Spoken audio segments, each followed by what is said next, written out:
کہہ رہے ایک شوگر کا پیشنٹ تھا, اس کو ہم نے منع کیا کہ نہیں چینی کھانا, تو ایک کوئی صاحب آئے, انہوں نے اس کے سامنے شربت کا گلاس رکھا, بہت خطرناک پیشنٹ تھا وہ, بہت اصرار کیا, وہ نمازی بھائی تھے, بہت اصرار کیا بھائی یہ پی لو یہ پی لو, وہ کہہ رہے نہیں نہیں نہیں مجھے شوگر ہے. جب انہوں نے زیادہ اصرار کیا نا اور کہا اللہ نے چاہا کچھ نہیں ہوگا انشاءاللہ, اللہ نے چاہا تو کچھ نہیں ہوگا.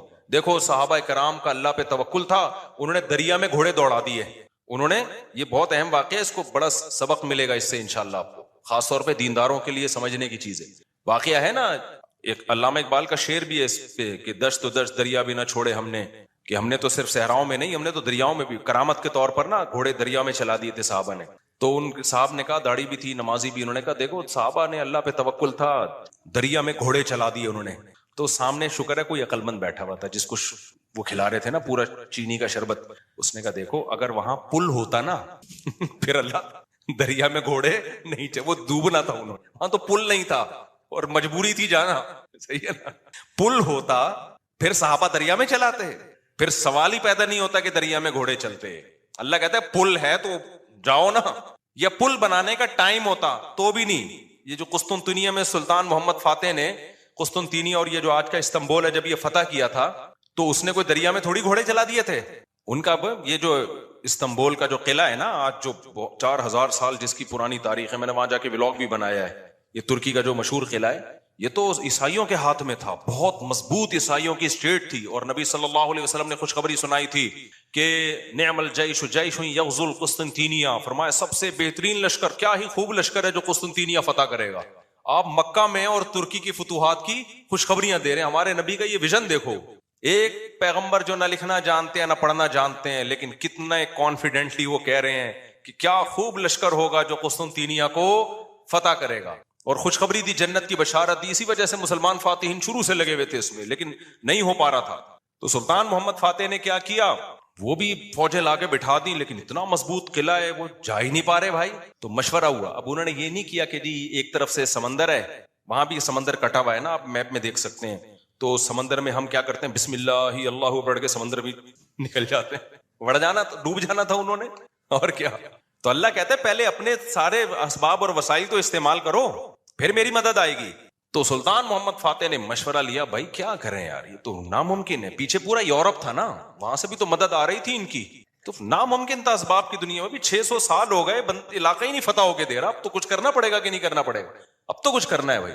تو ماہرین بیٹھے, انہوں نے مشورہ دیا, استخارہ نہیں نکالا, خوب سمجھ لو, یہ استخارہ نکال کے دیکھتے ہیں فتح ہوگا تو ٹھیک ہے, نہیں تو واپس چلو. دیکھو وہ اسباب بھی اختیار کرتے تھے اور اللہ سے دعائیں بھی. سلطان محمد فاتح کے لشکر میں ہمیشہ کوئی نہ کوئی اللہ والے بزرگ اس وقت کے ہوتے تھے, ان کو صرف دعاؤں کے لیے لے کے جاتا تھا. وہ دیکھتا تھا نا ایک بزرگ ہیں, وہ لڑ نہیں سکتے, بوڑھے ہیں, کوئی بات نہیں حضرت آپ ہماری صف میں ہوں گے, ذکر کریں گے اور اللہ سے دعائیں, کیونکہ اللہ تقوی اور ذکر پر مدد کرتا ہے. تو ایسے سیکولر نہیں تھے کہ ہم اپنی توپوں پہ اعتماد کر لیں خالی, نہ نہ نہ, ہمیں اللہ والے بزرگ بھی چاہیے. تو ایک نہ ایک بزرگ اس کی صف میں ہوا کرتے تھے جن کا کام ہے اللہ سے دعائیں مانگنا. خود بھی مانگتا تھا, لیکن بھائی وہ اپنے آپ کو سمجھتا تھا ہم اس لیول کے نیک نہیں ہیں, تو ایسے ایک بزرگ ہوں گے, ان کی برکت ہوگی, اللہ میں فتح دے گا. اور دوسرا اسباب بھی دبا کے استعمال کیے انہوں نے. سلطان محمد فاتح نے جب دیکھا نا یہ اتنا بڑا قلعہ اور اتنی چوڑی دیوار, میں نے وہ ولاگ پہ آپ دیکھ لیں, اس کو اتنی چوڑی دیوار ہے بھائی, اس پہ تو پوری بیل گاڑیاں چلتی تھی دیوار کے اوپر, امپاسبل, ناممکن اس کو فتح کرنا. تو سلطان محمد فاتح نے بزرگ بھی رکھے اپنے پاس, اللہ اللہ بھی ہو, ذکر بھی ہو, اور پھر اپنے انجینئرز کو آرڈر دیا, دنیا کی سب سے بڑی توپ بنائی اس وقت اس قلعے کو فتح کرنے کے, جس کو دیکھ کے آدمی, وہ توپ میں دیکھ کر آیا ہوں اس کا ڈیزائن, یا شاید وہی توپ رکھی ہوئی, مجھے یاد نہیں ہے. اتنی بڑی توپ بنائی ہے نا, اس سے جو لوہے کا گولا نکلے گا تو دیوار میں کچھ ہلائے گا تھوڑا سا, وہ دیوار کچھ ایسے, جب 1000-2000 گولے نکلیں گے تو شاید دیوار میں کچھ دراڑ آ جائے. اتنی اسٹرگل کی اس نے, اور اتنے لوگ, ہم نے تو ترکی میں نا انہوں نے وہ بنایا ہوا ہے ایک آڈیٹوریم میں نا, وہاں پر ایک جیسے نہیں سیارہ کا ہمارے یہاں آپ کو ملتی ہے ادھر پلانیٹوریم, دیکھا ہوگا آپ نے, تو ایسے ہی انہوں نے وہ پوری تاریخ دکھاتے ہیں ویڈیو کی شکل میں, بڑا مزہ آتا ہے وہ دیکھنے میں, بڑا جوش پیدا ہوتا ہے یار, کیا خون خرابہ, اور ادھر سے گولے, پورا وہ منظر انہوں نے تاریخ کی کتابوں سے نکال کے اس کو فلمایا ہے. لیکن ایسے نہیں کہ پروجیکٹر پہ, بلکہ آپ جائیں گے نا تو آپ کو ایسا لگے گا آپ وہاں 3D میں, آپ سمجھ لیں, آپ کو لگے گا آپ وہاں پہنچ چکے ہیں. وہ ایسا چیخیں نکلتی ہیں یار وہ منظر دیکھ کے, ایسے تھوڑی پیڑے کھائے ہیں مسلمانوں نے یار, پوری دنیا پہ حکومتیں کی ہیں, آج بیٹھے وزیر اعظم بن نہیں رہا, صحیح ہے نا. بہت محنتیں کی ہیں. مسلمانوں کا ماضی بڑا خدا کی قسم شاندار تھا. میں بار بار کہتا ہوں نا, ایک گورے کی ویڈیو بھی میرے موبائل میں پڑی ہوئی ہے. وہ لندن میں یا امریکہ میں بھول گیا, یونیورسٹی میں وہ گورا لیکچر دے رہا ہے. ابھی میرے موبائل میں وہ ویڈیو پڑی ہوئی ہے. وہ گورا لیکچر دے رہا ہے. گورا کہہ رہا ہے تو وہ کالا, لیکن گورا اس سینس میں کہہ رہا ہوں کہ امریکن ہے, اس سینس میں کہہ رہا ہوں. یا تو میرا خیال ہے امریکن ہے, یو کے کا نہیں ہے. وہ ان کا جو لب و لہجہ ہے نا, وہ امریکن لب و لہجہ. وہ یونیورسٹی میں لوگوں کو بتا رہا ہے کہ ونس اپون اے ٹائم, ایک ٹائم تھا کہ آپ کو مسلم سائنٹسٹ کے علاوہ دنیا میں کوئی سائنسدان نظر ہی نہیں آتا تھا. ہر فیلڈ میں کون سا سائنٹسٹ تھا؟ مسلمان. اور وہ کہہ رہا ہے کہ فلکیات کے علم میں مسلمانوں نے اتنی ترقی کی تھی. پھر بغداد کی یونیورسٹی کا نام لے رہا ہے وہ, بغداد میں جو ہماری خلافت تھی. تو وہ کہہ رہے ہیں کہ آج بھی جتنے ستاروں کے نام ہے نا انگلش میں, سارے عربی سے آئے ہیں. سارے کہاں سے آئے ہیں؟ یہ عربی سے آئے ہیں. مسلمان یہ کام بہت پہلے کر چکے تھے. بڑا شاندار ماضی تھا ہمارا, لیکن ایسا ختم ہوا, ایسا لگتا ہے ہم ہمیشہ سے ہی اسی طرح ہیں. ہمیشہ سے ہی ہم سے وزیر اعظم بن ہی نہیں پایا کبھی. ایسا نہیں ہے, ماضی ہمارا اور زیادہ پرانا ماضی نہیں ہے. 150-200 سال سے زیادہ پیچھے کی بات نہیں ہے. یہ چند غلطیاں ہوئی ہیں جس کی سزا ہم بھگت رہے ہیں. اس میں مذہبی لوگوں سے بھی ہوئی ہیں, حکمرانوں سے بھی ہوئی ہیں, دونوں طبقوں سے ہوئی ہیں. کسی ایک طبقے کو آپ ذمہ دار نہیں ٹھہرا سکتے. تو اس میں ایک بہت بڑی غلطی یہ ہوئی ہے کہ مذہب کو سائنس سے کیا کر دیا, الگ کر دیا. بہت بڑی مسٹیک ہوئی ہے. جبکہ ہمیں داؤد علیہ السلام, سلیمان علیہ السلام کے واقعات میں کیا ملتا ہے؟ اللہ نے سلیمان علیہ السلام کو جب دنیا کا حکمران بنایا ہے تو اللہ نے اسباب اور وسائل بھی دیے تھے ان کو. وہ اسباب کیا تھے؟ لوہا ان کے ہاتھ میں پگھلا دیا اللہ تعالیٰ نے. داؤد علیہ السلام کو حکم دیا زرہیں بناؤ, زرہیں. اللہ کہہ دیتا کہ اے داؤد تو زمین پر حکومت کرے گا, لڑائی کرے گا, زرہیں بنانے کی ضرورت نہیں ہے. آیت الکرسی پڑھ کے ہر مجاہد پہ پھونک لگائی, دم کیا, دشمن کی تلوار چلے گی نہیں. یہی چل رہا ہے نا آج کل. داماد انسان کا بچہ نہیں بن رہا, آیت الکرسی پڑھ کے پھونکو اور اس کو جو ہے وہ تعویذ کرا دو تو ٹھیک ہو جائے گا. پوری 10-10 سال دامادوں کے ٹھیک کرنے میں بیٹیوں کی زندگیاں تباہ کر دیں. قرآن کیا کہتا ہے؟ ان خفتم اللہ یقیما حدود اللہ. حدود اللہ پہ قائم نہیں رہ سکتے بھائی, خلا لینے کی کوشش کرو اس پاگل سے. 2-3 موقع دے دیے ٹھیک ہونے کے, ہو گیا ٹھیک ہے, نہیں تو اگر برائی اس قابل ہے کہ برداشت کے قابل ہے تو برداشت کرو. بلا وجہ گھر نہیں توڑنا چاہیے. بالکل برداشت کے قابل نہیں ہے, جان چھڑاؤ بھائی اس آدمی سے. نہ میں نہ جانتا ہوں نا ایسے لوگوں کو, 30 سال ہو گئے کہ نہیں جی اللہ کے ہاتھ میں دل ہیں, اللہ جب چاہے گا میرے داماد کا دل چینج کر دے گا. اس امید پہ 30 سال گزار دیے اور بیٹی پاگل ہو گئی. میں نے کہا 30 سال کے بعد آپ آ رہے ہو کہ خلا لینا ہے؟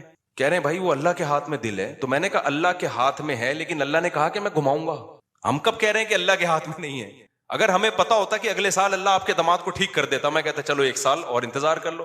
اللہ کے ہاتھ میں ہے, لیکن گھمائے گا کہ نہیں گھمائے گا یہ اللہ نے نہیں بتایا. بلکہ اللہ نے جو بتایا ہے انک لا تہدی من احببت, آپ اس کو ہدایت نہیں دے سکتے جس سے آپ محبت کرتے ہو. یہ تو حضرت ابو طالب کے بارے میں نازل ہوئی ہے کہ نبی کے چچا ایمان نہیں لائے تو نبی غمزدہ تھے. اللہ نے فرمایا کہ آپ کو جس سے محبت ہے ہدایت نہیں ملے گی, اس کو ملے گی جس کو اللہ چاہے گا. اور چاہے گا کس کو؟ جو خود چاہے گا. یہ بھی قرآن کہتا ہے جو خود چاہے گا اسی کو ملے گی. جو خود نہیں چاہے گا تو بھائی چاہے نبی کا چچا بھی ہو نہیں ملے گی. تو میں نے کہا بھائی نبی کے چچا کو نہیں ملی ہدایت, آپ کے داماد آپ کے نبی سے بھی آگے ہو. تو ہم تو گراؤنڈ ریئلٹی کو دیکھ کر فیصلہ کریں گے. 1 سال بہت ہوتا ہے کسی کو تجربے میں. اب انسان کا بچہ نہیں بن رہا, نہ نان نفقہ دے رہا ہے, وہ بے تحاشا مارتا پیٹتا ہے, ٹارچر ذہنی کر کے اس کو بیچاری کی زندگی بیڑا غرق ہو گیا. میں نے کہا خود ہی مر جائے گا تھوڑے دنوں میں, خلا کے تکلف کی ضرورت کیا ہے؟ طلاق لینے کی کیا ضرورت ہے اس سے؟ اسلام جو ہے نا وہ دقیانوسی نہیں سکھاتا میرے بھائی. مسلمانوں نے ایسے ہی نہیں دنیا پہ حکومتیں کر لی ہیں. داؤد علیہ السلام کو اللہ نے, داؤد علیہ السلام, قرآن کہتا ہے نا پوری دنیا پہ داؤد علیہ السلام نے, پوری دنیا نہ بھی ہو, دنیا کے ایک بہت بڑے حصے پر جو حکومت کی ہے, تو قرآن کیا بتاتا ہے کیسے کی حکومت, کیسے کی حکومت, پھونکے لگا لگا کے کی. قرآن ان کی عبادت کا بھی تذکرہ کرتا ہے. دن میں روزہ رکھتے تھے, راتوں کو تہجد پڑھتے تھے, اس کا بھی تذکرہ کرتا ہے. یہ بھی ضروری ہے, ورنہ ایک سیکولر فوج میں, مجاہدین میں اور ایک مذہبی لوگوں میں کوئی فرق نہیں رہے گا. اللہ کہتے ہیں جب تم اللہ کی راہ میں لڑو گے کثرت سے اللہ کا ذکر کرو, کیونکہ تم لڑ رہے ہو اللہ کی مدد پہ, تو اللہ کو یاد بھی تو رکھو نا. لیکن ساتھ ساتھ اسباب اور وسائل بھی خاندانی طریقے سے استعمال کرنے ہیں. تو اللہ نے داؤد علیہ السلام کو کیا کہا؟ زرہیں بنائے لوہے کی. اور کیسے کہا؟ یہ بھی نہیں کہا کہ بنا دیں بس, باقی میں خود ہی جوڑ دوں گا. قدر فی السرد, ان کی لڑیاں جوڑنے میں بھی اندازوں سے جوڑیں کہ کیسے. اس اندازے کا مطلب کیا ہے؟ کیونکہ جب زرہیں بنائی جاتی ہیں نا, لوہے کے لباس جو جنگ میں استعمال ہوتے ہیں, تو ظاہر ہے جس فوجی کے لیے, جس مجاہد کے لیے بنوائی جا رہی ہیں, اس کو لیٹنا بھی ہوگا, اس کو بیٹھنا بھی ہوگا, اس کو گھوڑے پہ چھلانگ لگا کے بیٹھنا بھی ہے, تو وہ موویبل ہوں. وہ مڑ سکیں آسانی سے، تو اس کے لیے بہت ٹیکنیکل طریقے سے اس کو ایڈجسٹ کرنا ہے. تو قدر کا مطلب اس کی ایڈجسٹمنٹ بڑی خاندانی ہونی چاہیے. نہیں آئی میرا خیال ہے بات سمجھ میں. یہ بھی نہیں کہا کہ اللہ میاں نے کہ زیریں بنانے رسی سے جوڑ لینا، یہ ایک تار نہیں ہوتی جو الیکٹریشین کے پاس ہوتی ہے، یہ والی تار سے یوں کرنا. ہمارے یہاں جگاڑو کام ہو رہے ہوتے ہیں کہ نہیں ہو رہے؟ جاپان میں جگاڑو کام نہیں ہوتے. ہمارے ہر کام کیا ہے؟ کمپیوٹر کو بھی ٹھنڈا کر رہے ہیں پنکھے پہ نہ آگے. میں نے نیٹ پہ ایک ویڈیو دیکھی، سسٹم کو ٹھنڈا کرنے کے لیے ایک الگ سے پنکھا چلایا ہوا ہے جو کمپیوٹر کو کم اور آپ کو زیادہ ٹھنڈا کر رہا ہے. منہ پہ ہوا آ رہی ہے ڈائریکٹ اس کی. خیر، تو قدر فی السرد، مینجمنٹ اسلام کا ایک حکم ہے. صفوں کو سیدھا کرنے کا حکم ہے یا نہیں؟ اللہ میاں کہتے ہیں نماز پڑھنے آؤ، تھوڑے بہت آگے پیچھے ہو گئے کوئی مسئلہ نہیں ہے یار، قبول کرنے والا کون ہے؟ اللہ ہے، کچھ کر لے گا. نہ اتنی بھائی جب کھڑے ہو سیدھے تو پھر سیدھے ہونے چاہیے. ذرا سا بھی پیٹ آگے نکلا ہوا نہ ہو، سینہ آگے نکلا ہوا نہ ہو. نبی صلی اللہ علیہ وسلم اقامت کے بعد کیسے صفوں کو سیدھا کرتے تھے؟ مینجمنٹ آج دیندار لوگوں میں ختم، سارے باتیں الٹی ہو رہی ہیں، اللاجیکل باتیں کروا لو. کورونا میں تو دماغ پی گئے تھے لوگ ہمارا. کووڈ پہ ہم نے کہا نا، ڈاکٹر کہہ رہے فاصلہ رکھو تو رکھ لو فاصلہ. ہر آدمی بھائی توکل کے چکر میں کورونا والا آدمی منہ پہ جا کے چھینک رہا ہے لوگوں کے. یہ کون سا اسلام ہے بھائی؟ خیر، تو وہ اس کی بات بڑی پیاری تھی نا. میں داؤد علیہ السلام کا بتا رہا تھا نا، کیسے زرہیں بنائی انہوں نے اور کتنی پاورفل حکومت، پھر فوج تیار کی ہے. پھر سلیمان علیہ السلام کو آپ دیکھ لو، ان کا تخت تھا، ہیرے جواہرات تھے اور کیسا تاج تھا ان کا. یہ بھی بھرم کے لیے. تو اس میں ہمیں یہ بھی ملتا ہے کہ اگر بھرم ڈالنے کے لیے آپ کو اچھی ڈریسنگ کرنی پڑے اور خاندانی لائف اسٹائل ہو تاکہ سامنے والے پہ بھرم اچھے پڑے، تو یہ بھی شریعت کا حکم ہے. جیسے حضرت معاویہ رضی اللہ تعالیٰ عنہ کا بڑا شاہانہ لباس تھا، تو کسی نے حضرت عمر کو شکایت لگائی کہ یہ گورنر بنے اور اتنا بہترین خوبصورت لباس پہن کے چلتے ہیں پھرتے ہیں، یہ تو دنیا سے محبت کی علامت ہے. حضرت عمر تو پھٹے پرانے کپڑے پہنتے تھے، پیون زدہ کپڑے پہنتے تھے. تو حضرت عمر نے خط لکھا، بھائی یہ کیا شکایت ہے؟ حضرت معاویہ نے فرمایا، یا رسول اللہ، میں جن لوگوں پہ حکومت کر رہا ہوں، یا امیر المومنین، میں جن لوگوں پہ حکومت کر رہا ہوں نا، ان کی نظر میں مفہوم بیان کر رہا ہوں، ان کی نظر میں لباس کی بڑی ویلیو ہے. یہ مجھے ویلیو نہیں دیں گے اگر میں غریبوں والا لباس پہن کے گھوموں. تو یہ سیاست تھی ان کی، اور یہ حقیقت ہے کہ آپ کا سب سے پہلا امپریشن کس کا پڑتا ہے؟ آپ لباس کا پڑتا ہے. آپ کے لائف اٹھنے بیٹھنے کا اسٹائل کیا ہے آپ کا؟ وہی آپ کے کپڑے میں 10 قسم کے پیوند لگے ہوئے ہوں، اگلا کہے گا ابے بھائی یہ تو شاید ان کے پاس پیسے ہی نہیں ہے تو ہم سے کیا لڑیں گے. ٹھیک ہے نا؟ تو لڑائی کے لیے ظاہر حضرت معاویہ کے پاس جب دشمن کے وفود آیا کرتے تھے تو ان کی ڈریسنگ دیکھ کے ان کو اندازہ ہو جاتا تھا بھائی یہ چھوٹے لوگ نہیں ہیں. سوال پیدا ہوتا پھر حضرت عمر نے ایسا کیوں کیا؟ بھائی وہ ان کو ویسے ہی اتنا اللہ نے روب دیا تھا کہ وہ ان کپڑوں میں ہی بہت روب تھا ان کا. اور ہمارے نبی صلی اللہ علیہ وسلم کے جو پیون زدہ کپڑے تھے، تو حدیث میں تو آتا ہے نبی کے چہرے پہ اللہ نے اتنا روب ڈال دیا تھا کہ 1 مہینے کی مسافت سے دشمن کانپنے لگتا تھا. کہ نارملی حکم جو شریعت نے دیا ہے بھائی، آپ کی ڈریسنگ، آپ کا لباس سارا کیا ہونا چاہیے؟ سوٹیبل ہونا چاہیے. کوئی چیز ایسی نہیں ہونی چاہیے جو سوسائٹی آپ کو کوئی گرا ہوا آدمی سمجھنا شروع کر دے. سمجھ میں آ رہی ہے بات کہ نہیں آ رہی ہے؟ نہیں آتی، لیکن جب رشتہ لینے جاتے ہو تو پھر آتی ہے. پھر نہا دھو کے ڈیٹول سے نا 3 پیس سوٹ پہن کے جائیں گے، پھر مجال ہے کوئی پیون زدہ کپڑے پہن کے چلا جائے. تو سادگی ہے تو پھر جانا چڈی دھوتی بنیان میں جا بھائی تو وہاں پہ. کیونکہ ہر وقت نا لوگ علماء کو یہ دیکھو سادہ ہونے چاہیے، ان کی پگڑی دیکھو، ان کے کپڑے دیکھو، اور ہمارے تو کوئی ہیں بھی نہیں. تو خیر، تو وہ میں جلدی سے وہ بتا دوں نا، وہ جو شربت کا گلاس رکھا نا، تو وہ ڈاکٹر صاحب مجھے واقعہ سنا رہے تھے، آج ہی کی بات ہے. شوگر کے بڑے اسپیشلسٹ آئے ہوئے تھے، گپ شپ تھی ان کے ساتھ. تو وہ کہنے لگے کہ اس نے کہا کہ دیکھیں جو صحابہ نے دریا میں گھوڑے دوڑائے تھے نا، پل نہیں تھا وہاں پہ. اگر پل ہوتا تو دریا میں گھوڑے نہیں دوڑا، اور اگر پل بنانے کا ٹائم ہوتا پھر بھی نہیں دوڑا. پھر یہ میں اپنی طرف سے ایک اضافہ کر رہا ہوں، پل بنانے کا ٹائم ہوتا، اسباب و وسائل ہوتے، پھر بھی نہیں جاتے. اور واپس جا کے دوبارہ آنے کا ٹائم ہوتا پھر بھی دریا میں گھوڑے نہیں ڈالتے. وہ ایک مجبوری تھی کہ اس کے علاوہ کوئی آپشن تھا نہیں. تو سلطان محمد فاتح نے بھی یہی کیا ہے. اس نے کیا کیا کہ بزرگ بھی رکھے ہوئے، اللہ سے دعائیں مانگے اور پھر اسباب اور وسائل اختیار کیے. بھائی یہاں پانی ہے تو پانی کو کراس کرنا ہمارے لیے، سوری پیچھے سمندر ہے، بیچ میں خشکی ہے، پانی نہیں تھا، خشکی سے ہٹ کے آگے پانی ہے. تو اب آگے ہم گھوڑوں پہ جائیں گے اگر، تو گھوڑا پانی میں نہیں جا سکتا. تو انہوں نے یہ نہیں کہا صحابہ کرام نے پانی میں گھوڑے دوڑا لیے تھے تو ہم بھی خشکی تک جائیں گے اور قسطنطنیہ میں بیک سائڈ سے حملہ کرنے کے لیے نا، باقی بسم اللہ ہی توکلت علی اللہ پھونکوں والی سرکار ہوتی تو مسئلہ ہی حل ہو گیا تھا. یار یہ تو پہلے ذہن میں آ جاتا نا، میرے بہت لیٹ آیا دماغ میں. ایک شف سرکار حضرت وہ سلطان محمد فاتح اپنے پاس رکھتا شف, اور پورا قسطنطینیہ ہی بڑھ جاتا پورا. ابھی جو الیکشن میں ہوا ہے نا, آپ کو پتا ہے نا, جو ووٹنگ ہو رہی تھی, فلاں جیت رہا ہے, میم بنائی پاکستانیوں نے, اوپر جا رہا ہے اوپر جا رہا ہے, شف ایک دم وہ نیچے ہوا, بڑی ٹائٹ میم بنائی ہے کہ الیکشن میں یہی ہوا ہے, بندہ کون جیت رہا ہے ایک دم شف کر کے شف, فوراً نیچے. ایسے ہی رپورٹیں چینج ہو رہی تھی نا الیکشن کی, جو لوگ ٹی وی کے آگے اب خبروں میں بیٹھے ہوئے تھے, تو پاکستان میں ایک سرکار ہے جس کو سچی مچی کی شف سرکار ہے, وہ تو عز منتشا وہ تو ذل منتشا. تو اس لیے جو سیاست دانوں میں جو سمجھدار لوگ ہیں نا, وہ اس جو پاکستان کی جو اصل شف سرکار ہے نا, اس سے بنا کے رکھتے ہیں, ٹھیک ہے, کہ ہم بے شک ایک ووٹ بھی نہ ملا, جب انہوں نے کہا شف فوراً ہم کہاں چلے جائیں گے اوپر. تو اچھا خیر, سمجھ گئے نا کون سی سرکار ہے. ایک تو یہ سرکار ہے, جو ایک اور سرکار ہے جو اصل شف سرکار ہے, وہ بڑی پاورفل سرکار ہے, وہ اس کا شف اصل شف ہے, اس کو ہم مانتے ہیں کہ یار وہ جب شف کرے نا, وہ یہ تو ڈرامہ کر رہے ہیں نا, ڈرامہ کر رہے ہیں. تو سلطان محمد فاتح نے کیا کیا, مشورہ کیا, بھائی کیا کریں. مشورہ یہی طے ہوا کہ یار کچھ نہ کچھ تو کرنا پڑے گا. تو ایک ماہر نے مشورہ دیا کہ دیکھو, ہم جو ہمارے بحری جہاز ہیں, وہ کشتیاں بہت بڑی بڑی تھیں, جہاز نمائی تھیں, تو ہم ان کو جب تک خشکی پہ چلا کے آگے پانی تک نہیں پہنچائیں گے نا, تو ہم یہ قلعہ کبھی بھی فتح, مزید 600 سال لگ جائیں گے ہمیں, ناممکن ہے. ہمارے پاس اب ایک ہی آپشن ہے, جانیں ضائع ہو رہی ہیں, روز تیر اندازی ہو رہی ہے, لوگ ڈیلی بیسس پہ شہید ہو رہے ہیں, اور پہلے بھی کئی حملے ناکام ہو چکے ہیں, تو اب یہ رسک لینا پڑے گا, آر یا پار. اب یہ بہت مشکل کام تھا. کیوں؟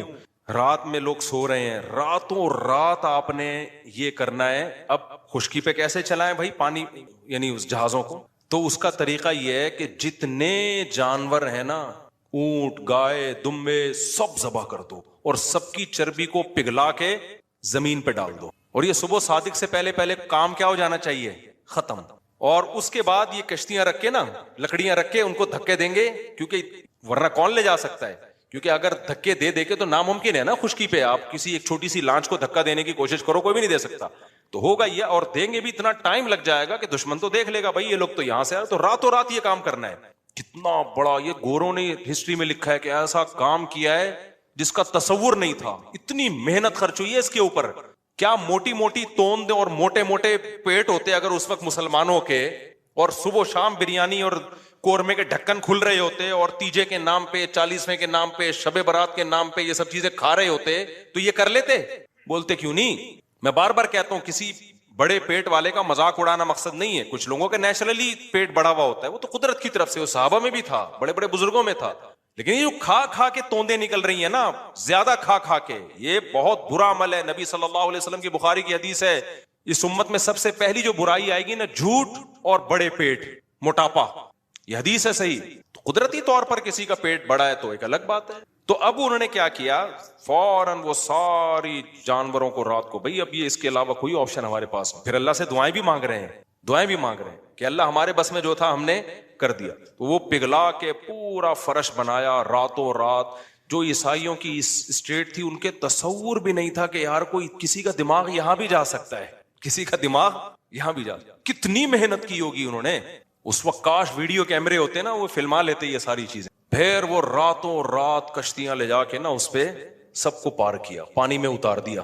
صبح صادق سے پہلے وہ بہت بڑی فوج مجاہدین کی, وہ پیچھے سمندری جہازوں پہ سوار ہو چکی. صبح صادق سے پہلے یہ کام ہو چکا. اور پھر بیک سائڈ سے نا پانی پہ اترے وہ لوگ, اور پھر انہوں نے حملہ کیا. عیسائیوں کو تو انہوں نے تو آگے دیکھ رہے ہیں نا, وہ ان کو کیا پتا پیچھے سے بھی کوئی حملہ کر سکتا. ادھر سے انہوں نے تیر اندازی کی ہے, ادھر سے پیچھے سے حملہ کیا. وہ تو حیران ہو گئے, یار یہ بندے آئے کہاں سے ہیں یہ لوگ, بیچ میں تو خشکی ہے, اس میں تو جہاز آ ہی نہیں سکتا.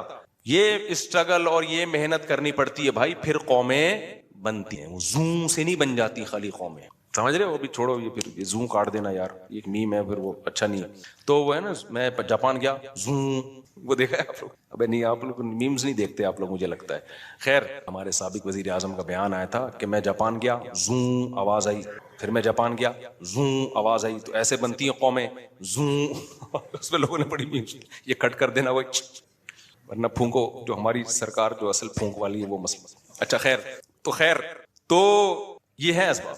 اب موسیٰ علیہ السلام جب آگے دریا کے آگے آ کے کھڑے ہوئے ہیں, تو اگر وہاں پل ہوتا تو پھر لاٹھی کو حکم ہوتا کہ سمندر پہ ماریں اور وہ 12 چشمے اس سے 12 راستے بن جائیں، پھر ہوتا؟ اللہ میں کہتے ہیں پل سے جاؤ بھائی. یا واپسی کا آپشن بھی اگر ہوتا نا کہ بھائی فرعون پیچھے سے آ رہا ہے، آگے راستہ نہیں ہے، تو یہ والا راستہ یہاں سے، تو بھی یہ نہ ہوتا، یہ والے راستے سے جائیں. جب تک اسباب اختیار کرنا ممکن ہوتا ہے اللہ کی آسمانوں سے مدد نازل نہیں ہوتی. اللہ کہتے ہیں پہلے پورے اسباب تم نے اختیار کرنے ہیں، اس کے بعد پھر میں جہاں تم ختم ہوگا وہاں سے میں شروع ہوں گا.